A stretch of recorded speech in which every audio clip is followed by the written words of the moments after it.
noticed on his Twitter feed today that there was a photograph of an individual on a plane without shoes, socks on, feet up on a bulkhead, and CJ Nitkowski was asking his followers if it's acceptable or unacceptable, because personally this really bothers me, which means we're brothers in traveling. And CJ Nitkowski, kind enough to call into the Rich Eisen Show. How are you, CJ? I'm doing great, Rich, and I really appreciate you bringing some attention to this. This is a big matter here. It's a blight. It's a big deal, and it needs to be talked about publicly. It's a blight. It's a blight on travel. Yes. So what brought this on, CJ?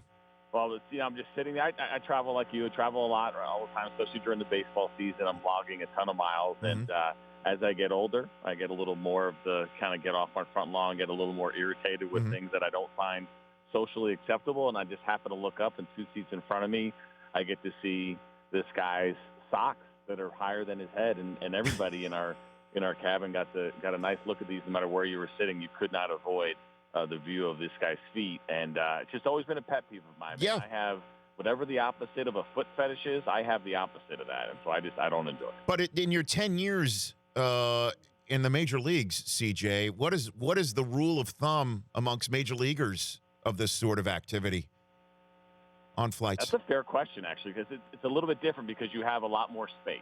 You're definitely not putting your feet in the air. And if you have any violation on the plane that's going to bother somebody else, there's going to be a different kind of altercation that you would see on a commercial flight, for sure, from a teammate. Things are handled a little bit differently in the clubhouse, but no feet above your knees, that's for sure. Okay, so what did your Twitter followers say? Acceptable or unacceptable? How did you found it? I think I had one guy chime in and say it was a no-go or thought it was okay. I'd heard you guys say before you went to break that you're at about 75 or 80%, which is shocking to me that there's potentially 20% of the people in this country that are absolute barbarians and they're okay with this. Together we can beat this. It's got to go away. Nobody wants to see your feet. Nobody wants to see your socks. There's some people saying, well, what about shoes off and go under the seat in front of you? I can kind of tolerate that a little bit, not a lot. To some degree, I definitely can't tolerate open-toed shoes or bare feet is so far over the line that you can't even see the line anymore. Well, CJ, not to tell you how to conduct your business. Again, this is the first time we're talking on this show. But there's got to be a zero-tolerance policy. Otherwise, people will just try and create some form of a loophole. So you and I, if we are going to do this together, it's got to be zero tolerance. Zero tolerance.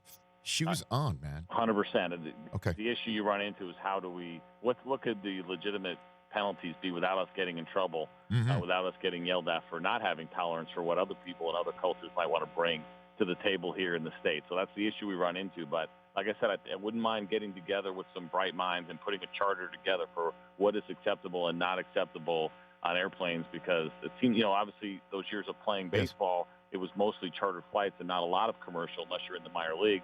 And I just feel like I'm seeing more and more of it, and we're going in the wrong direction. So I would love to see a solid set of probably somewhere around 15 commandments that we must all follow, and we'd all agree to follow. In the last minute I have with you here, CJ, what's a worse public shaming? What we're doing to that guy in the front row with his socks higher than his head, or what Bartolo Colon did to James Shields over the weekend? What's the worst public shaming? Oh, I tell you what. That's a tough one for James Shields to live down. I tell you what, at least with this guy, nobody knows who he is. I made sure his face wasn't in there. You could see the top of his hair.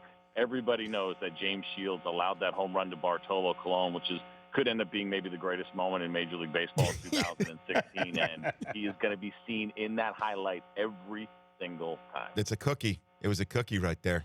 Don't give Bartolo a cookie. It was. Don't give him a cookie. He's going to smash it. Hey, CJ, I'd love to have you back on. If you're in Los Angeles, come in studio, and we'll have you on to talk baseball and this scourge that we're helping fight together.